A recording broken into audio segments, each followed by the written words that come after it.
Sa tuwing binabagyo, lagi pong nalulubog sa baha ang Malitbog Elementary School sa Minalabak, Camarines Sur. Dahil unti-unting nasira ang kanilang mga silid, hiling ng paaralan na mabigyan sila ng matitibay at ligtas na classroom. Yan po ang tutugunan ng Kapuso School Development Project ng GMA Kapuso Foundation. Matinding pinsala ang iniwan ng bagyong Rolly at Ulysses sa Malitbog Elementary School sa Minalabak, Camarines Sur noong 2020. At nang muling hagupitin ng bagyong Christine ang lugar noong nakaraang taon, tuluyan ang nawasak ang ilang silid-aralan at hindi na ligtas pang gamitin.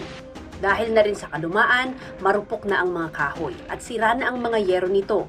Problema tuloy ngayon ang kakulangan ng mga silid doon. Hinati namin sa dalawa yung mga classrooms. Yung isang klase po merong laman na 35, yung isa naman, yung kalahati, meron din laman na 30.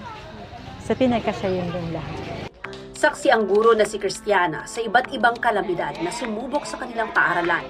Sa loob ng 24 na taon niyang pagtuturo rito, ilang beses na raw ito pinasok ng baha ng may bagyo.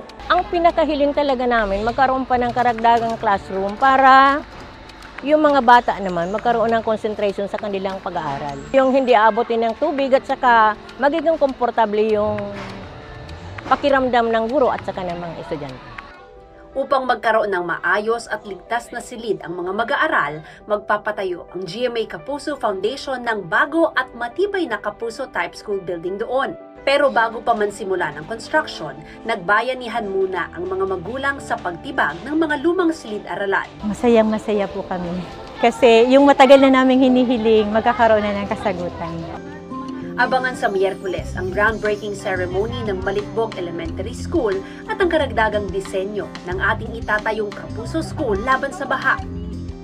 Sa nais makiisa sa aming proyekto, maaari kayong magdeposito sa aming mga bank accounts o magpadala sa Cebuana Lumelier. Pwede ring online via GCash, Shopee, Lazada at Globe Rewards.